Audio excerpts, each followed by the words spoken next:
Hello everyone, मैं महेंद्र विक्रम सिंह आप सभी का अपने यूट्यूब चैनल मेरी क्लास में स्वागत करता हूं। तो बढ़ते हैं 2 जून की करंट अफेयर्स की ओर। लेते हैं पहला क्वेश्चन। शानडोंग किस देश का प्रथम स्वदेशी विमान वाहक पोत है? ए चीन, बी अमेरिका, सी भारत, डी कनाडा।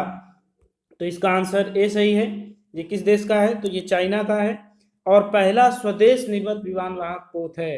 और जबकि दूसरा विमान वाहक पोत है जिसे नौसेना में शामिल किया गया है। इससे पहले जो शामिल होने वाला विमान वाहक पोत था उसका नाम लियोनिंग था। क्या नाम था उसका? उसका नाम लियोनिंग था, जो शामिल होने वाला पहला युद्धपोत था, परंतु उसे चीन ने बनाया नहीं था। तो चीन का पहला स्वदेशी विमान वाहक पोत कौन सा है? तो शानडोंग है।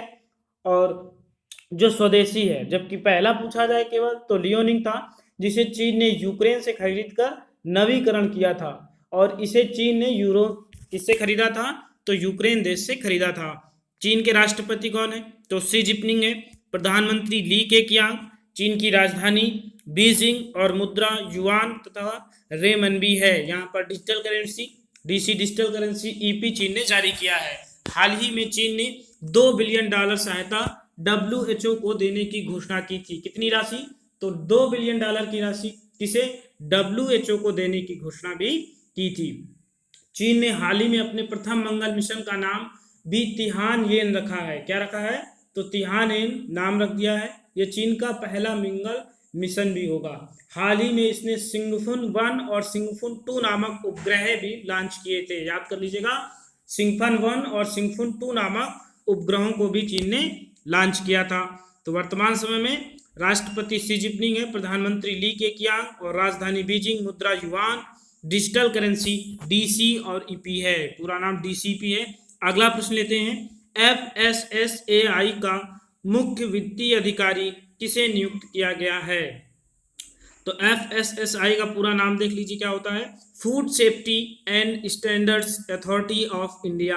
भारतीय खाद्य संरक्षा और मानक प्राधिकरण का मुख्य अधिकारी किसे चुना गया है? Option A Arun Singhal, option B Dilip Oommen, option C Sreelekha, option D Govind Rajulu Natala. तो ऑप्शन ए सही है। अरुण सिंघल जी को इसका अध्यक्ष चुना गया है। किसे चुना गया है? तो अरुण सिंघल को मुख्य वित्तीय अधिकारी नियुक्त किया गया है।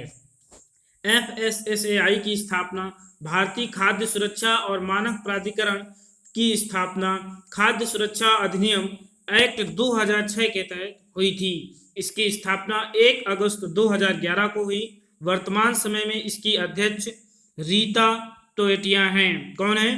तो रीता टोएटिया इसकी वर्तमान समय में अध्यक्ष हैं और इसका मुख्यालय नई दिल्ली में स्थित है।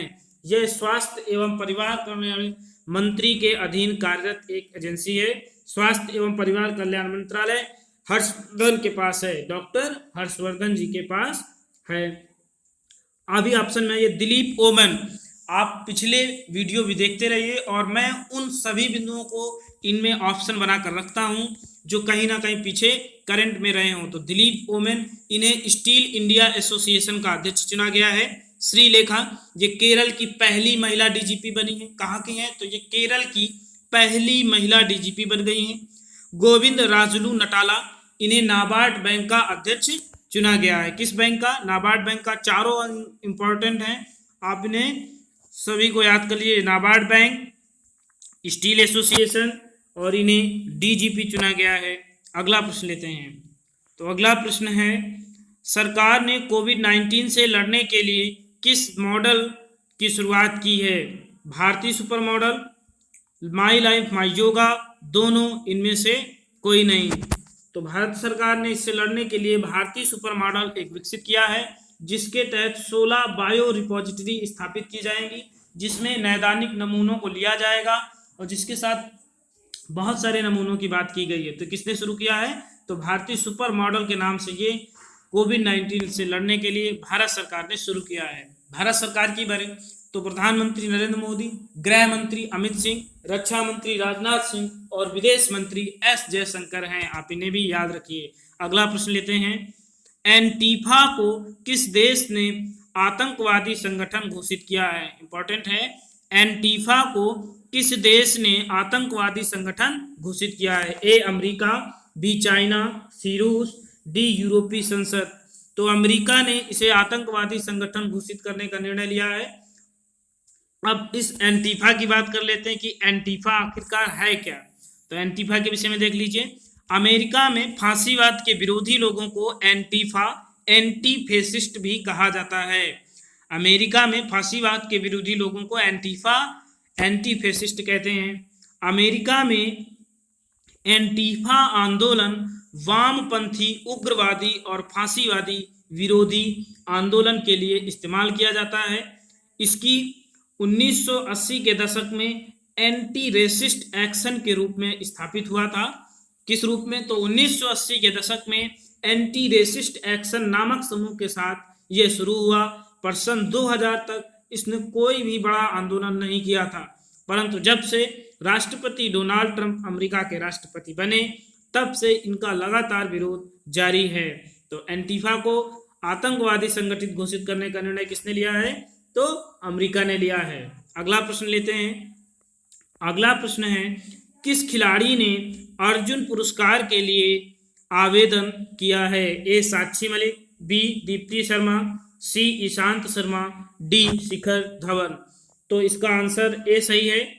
ए वाला आपका आंसर, साक्षी मलिक ने इसके लिए आवेदन किया है अर्जुन पुरस्कार के लिए।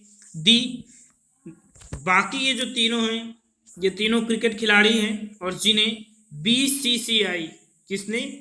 BCCI, Bharat cricket control board of India या cricket control board of India ने इन तीनों का सिफारिश किया है, नामांकन किया है, दीप्ति शर्मा, ईशांत शर्मा और शिखर धवन अर्जुन पुरस्कार के लिए। जबकि खेल के क्षेत्र का सबसे बड़ा पुरस्कार राजीव गांधी खेल रत्न पुरस्कार है। इसकी शुरुआत 1991 में हुई और पहला पुरस्कार शतरंज खिलाड़ी विश्वनाथन आनंद को दिया गया था।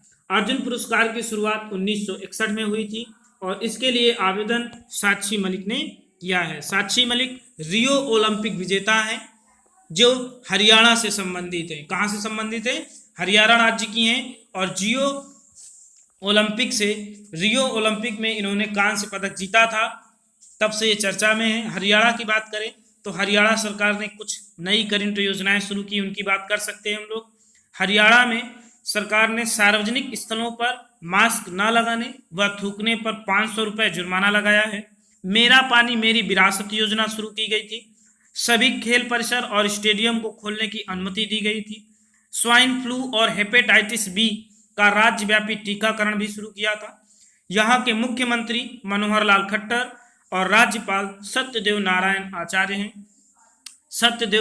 आर्य हैं। यहाँ का प्रसिद्ध सुल्तान पक्षी विहार गुड़गांव में स्थित है। यहाँ पर विधानसभा की 90, लोकसभा की 10 और राज्यसभा की 5 सीटें हैं। यहाँ के प्रमुख पर लोहड़ी और टिक्का है। आप इतने बिंदु याद रखिए। अगला प्रश्न लेते हैं। पहलवान साक्षी मलिक ने, ये हरियाणा के विषय में दिए गए हैं कुछ पॉइंट। आपको वीडियो अच्छी लगे तो लाइक और सब्सक्राइब करना ना भूलें और आप इसकी पीडीएफ डिस्क्रिप्शन से डाउनलोड कर सकते हैं। अगला प्रश्न लेते हैं। भारत सरकार ने जासूसी के आरोप में 2 प्रमुख उच्चाधिकारियों को, आबिद हुसैन, मोहम्मद तारिक को देश से बाहर निकाल दिया है। यह किस देश के अधिकारी थे? तो option A Pakistan, option B Bangladesh, option C Afghanistan और ऑप्शन डी ईरान। तो ये दोनों ही उच्चायुक्त किस देश के थे? तो ये पाकिस्तान के थे। इन्हें भारत से जासूसी के मामले में बाहर कर दिया है। पाकिस्तान के वर्तमान प्रधानमंत्री इमरान खान हैं। इनकी पार्टी का नाम पीपी था, पीपुल्स पार्टी। राष्ट्रपति आरिफ अलवी हैं। पाकिस्तान की वर्तमान राजधानी इस्लामाबाद है। मुद्रा पाकिस्तानी रुपया है।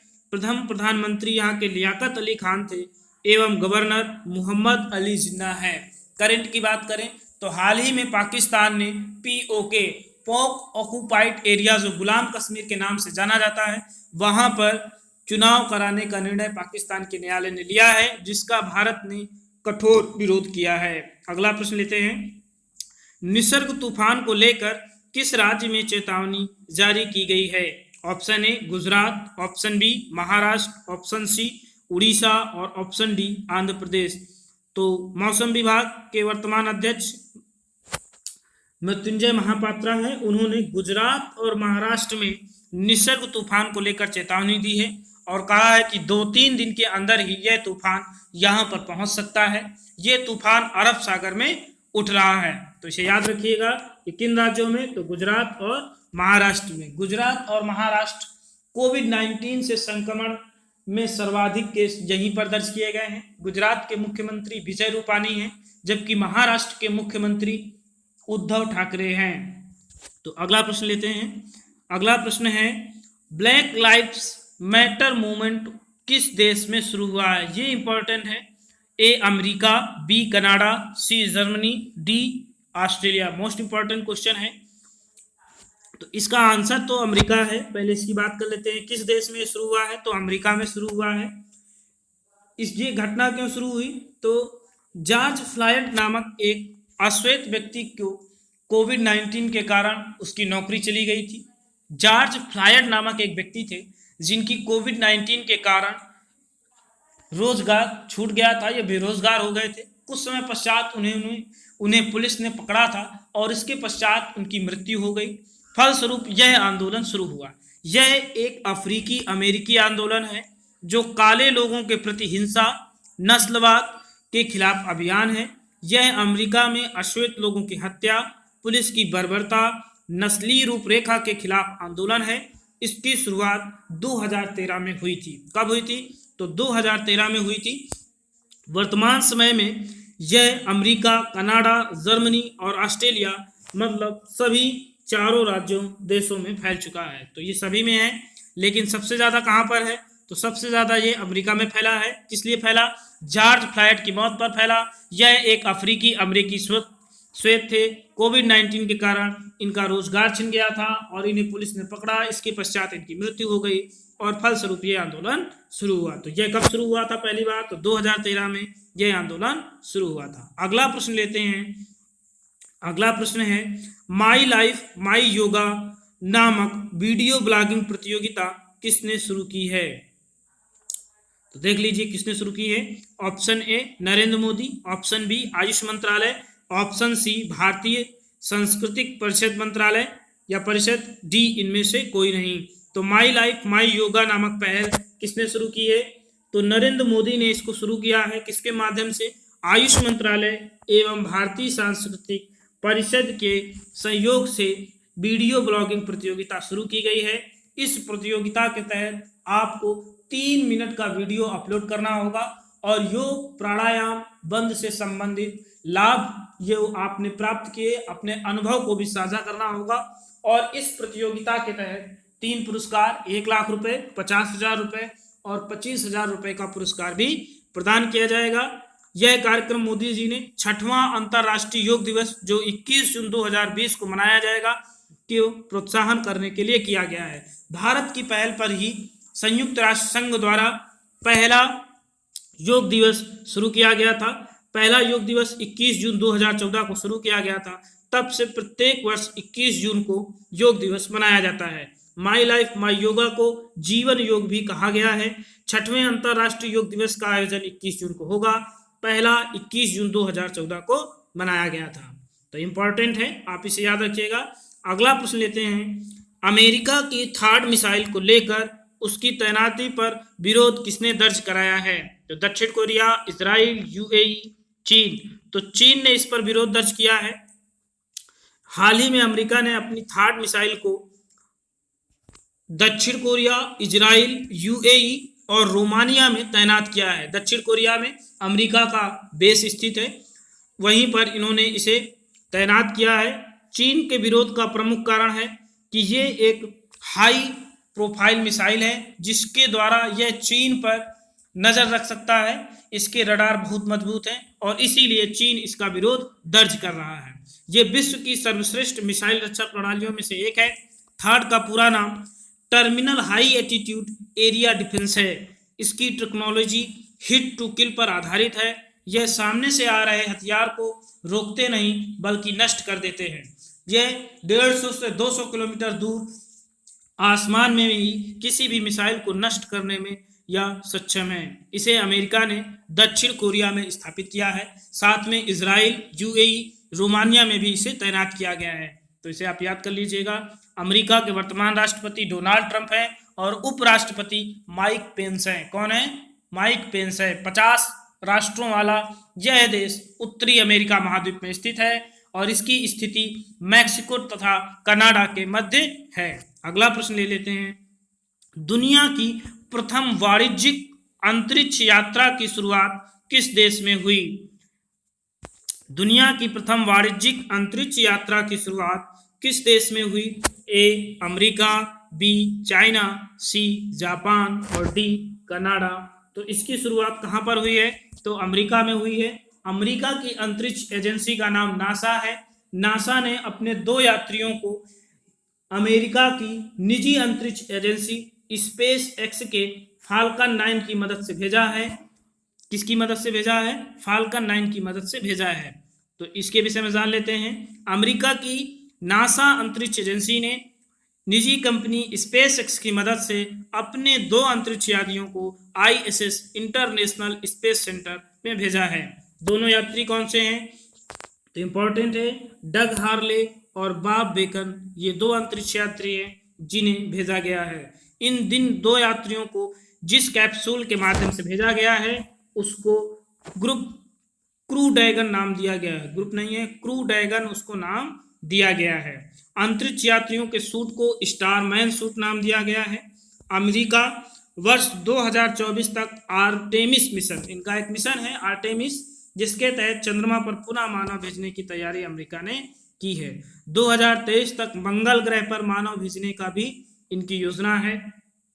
स्पेस एक्स ने इन दोनों यात्रियों को फाल्कन 9 की मदद से भेजा है। स्पेस एक्स ने फाल्कन एवं ड्रैगन नामक अंतरिक्ष यान विकसित किए हैं। अमेरिका में 2 अंतरिक्ष एजेंसी निजी क्षेत्र में काम कर रही हैं। तो निजी क्षेत्र की 2 अंतरिक्ष एजेंसी है, एक है स्पेस एक्स और दूसरी है बोइंग। स्पेस एक्स की स्थापना 2002 में एक उद्यमी एलन मस्क के द्वारा की गई थी। किसके द्वारा हुई? तो एलन मस्क के द्वारा हुई। इसी ने 2022 तक मंगल ग्रह पर फ्लैट बनाने की घोषणा भी की थी। तो अगला प्रश्न लेते हैं। विश्व दुग्ध दिवस कब मनाया जाता है? विश्व दुग्ध दिवस कब मनाया जाता है? ए 1 जून, बी 5 जून, सी 21 जून, डी 29 जून। तो 1 जून को विश्व दुग्ध दिवस मनाया जाता है। कब मनाया जाता है? तो ये 1 जून को मनाया जाता है। 5 जून को विश्व पर्यावरण दिवस मनाया जाता है। 21 जून को योगा दिवस मनाया जाता है। 29 जून को राष्ट्रीय सांख्यिकी दिवस होता है। तो दुग्ध दिवस की बात करते हैं। वर्ष 2001 में पहली बार इसकी शुरुआत संयुक्त राष्ट्र के खाद्य एवं कृषि संगठन FAO, उसको क्या कहते हैं? FAO, food and agriculture organization द्वारा की गई थी। विश्व का सबसे बड़ा दुग्ध उत्पादक देश भारत है। भारत में 26 नवंबर को राष्ट्रीय दुग्ध दिवस मनाया जाता है। इस बार की थीम विश्व दुग्ध दिवस की 20वीं वर्षगांठ थी। भारत में श्वेत क्रांति या दुग्ध क्रांति का जनक वर्गीस कुरियन को माना जाता है। इन्होंने ही ऑपरेशन फ्लड नामक एक ऑपरेशन 1970 में शुरू किया था। तो दुग्ध क्रांति के जनक या श्वेत क्रांति के जनक कौन है? वर्गीस कुरियन को माना जाता है। FOA संयुक्त राष्ट्र खाद्य संगठन की स्थापना 1945 में हुई थी और इसका मुख्यालय कृषि संगठन का रोम में स्थित है, इटली की राजधानी में, और वर्तमान समय में इसके सदस्य देशों की संख्या 194 है। तो आप याद रखिएगा कि संयुक्त राष्ट्र खाद्य कृषि संगठन की स्थापना 1945 में हुई। इसका मुख्यालय इटली के देश रोम में स्थित है और इसमें सदस्य देशों की संख्या 194 है। तो पहली बार 2001 को मनाया गया था और तब से 1 जून को प्रत्येक वर्ष विश्व दुग्ध दिवस मनाया जाता है। अगला प्रश्न लेते हैं। किस एथलीट का हाल ही में निधन हो गया जिसे 1956 के मेलबोर्न ओलंपिक में 3 स्वर्ण पदक जीते थे? Jesse Owens, Carl Lewis, Usain Bolt, Bobby Morrow. तो इसका आंसर है बॉबी जी मेरो। इन्होंने 1956 के मेलबर्न ओलंपिक में रेस प्रतियोगिता में 3 स्वर्ण पदक जीते थे। इन्हें 1975 में national track and field of hall of fame में शामिल किया गया था। अमेरिका के पहले ऐसे व्यक्ति जिन्होंने 3 स्वर्ण पदक जीते थे ओलंपिक में, एक ही में, तो रेसर जेसी ओवेंस पहले थे और ये दूसरे थे। जबकि कार्ल लुइस भी ऐसा कारनामा कर चुके हैं और उसेन बोल्ट भी ये कारनामा कर चुके हैं। उसेन बोल्ट जमैका के प्रसिद्ध रेसर हैं। तो अगला प्रश्न लेते हैं। ये अमेरिका के एथलीट थे। अमेरिका की राजधानी वाशिंगटन डीसी, मुद्रा डॉलर, उपराष्ट्रपति माइक पेंस और राष्ट्रपति डोनाल्ड ट्रंप हैं। अगला प्रश्न लेते हैं। किस राज्य में दुर्लभ प्रजाति की मछली बैंड टेल स्कॉर्पियन फिश खोजी गई है? इंपॉर्टेंट है कि किस राज्य में दुर्लभ प्रजाति की मछली बैंड टेल स्कॉर्पियन फिश खोजी गई। Option A Tamil Nadu, option B Andhra Pradesh, option C Orissa और ऑप्शन डी कर्नाटका। तो इसका आंसर ए सही है। तमिलनाडु के सेतुकराई तट में यह मछली खोजी गई है। तो आंसर ए है आपका, कौन सा है? तमिलनाडु। अब इसकी बात कर लेते हैं किसने खोजा है। तो CMFRI central marine fisheries research institute के शोधकर्ताओं ने मन्नार की खाड़ी में स्थित सेतुकराई तट पर दुर्लभ प्रजाति की मछली खोजी है। तो कहाँ पर खोजी गई है? तो ये सेतुकराई तट पर खोजी गई है और ये कहाँ पर है? मन्नार की खाड़ी में स्थित है। और किसके द्वारा खोजी गई? तो CMFRI के द्वारा ये खोजी गई है। Central marine fisheries research institute द्वारा खोजी गई है। यह क्षेत्र समुद्री जैव विविधता के मामले में दुनिया का सबसे धनी क्षेत्र है। सेतुकराई तट पर दुर्लभ प्रजाति की मछली खोजी गई। यह क्षेत्र समुद्री जैव विविधता के मामले में दुनिया का सबसे धनी क्षेत्र है। सेतुकराई तमिलनाडु का प्रसिद्ध तीर्थ स्थल है।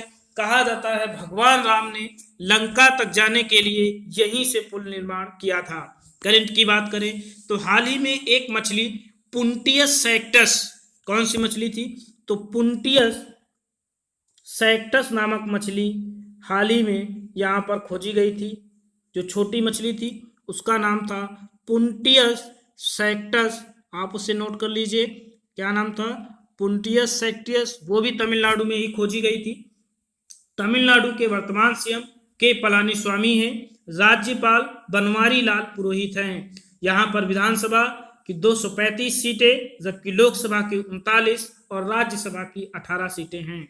यहाँ का एक प्रमुख पर्व है फसल कटाई पर्व, जिसे पोंगल कहा जाता है। आप इसे याद कर लीजिए कि पोंगल कहाँ पर मनाया जाता है? तो तमिलनाडु में मनाया जाता है। ओणम कहाँ मनाया जाता है? तो वो केरल में मनाया जाता है। ये दोनों ही फसल कटाई पर्व है। तो ओणम केरला का, पोंगल तमिलनाडु का है। यहाँ का प्रसिद्ध शास्त्रीय नृत्य भरतनाट्यम है। तमिलनाडु की मदुरै में मीनाक्षी मंदिर, तंजौर का बृहदेश्वर मंदिर और कांची का कैलाश मंदिर विश्व प्रसिद्ध मंदिर है। यहाँ का प्रसिद्ध सांस्कृतिक या पारंपरिक उत्सव जल्लीकट्टू है, जिसमें सांडों की लड़ाई होती है, जो काफी प्रतिबंधित रहा, फिर से इसे खोला गया है। जबकि भैंसा दौड़ से संबंधित कंबाला का आयोजन कर्नाटका में होता है। कहाँ पर होता है? कर्नाटका में होता है।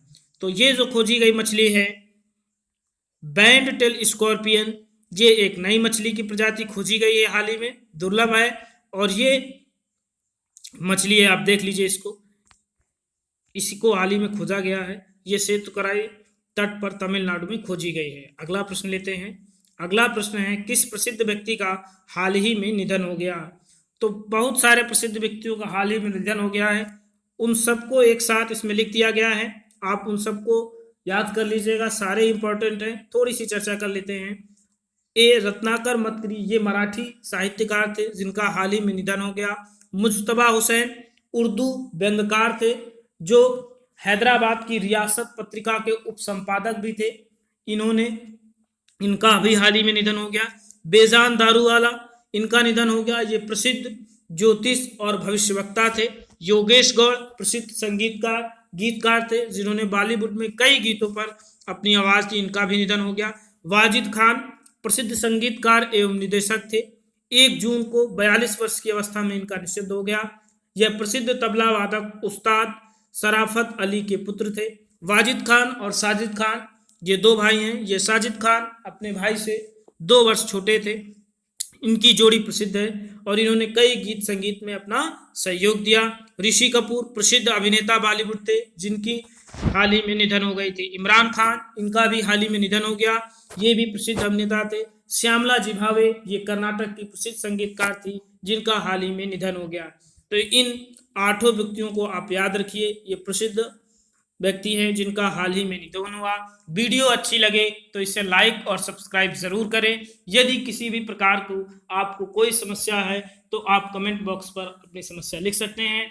उस प्रश्न का उत्तर देने का मैं कष्ट करूंगा। और इस वीडियो को देखने के लिए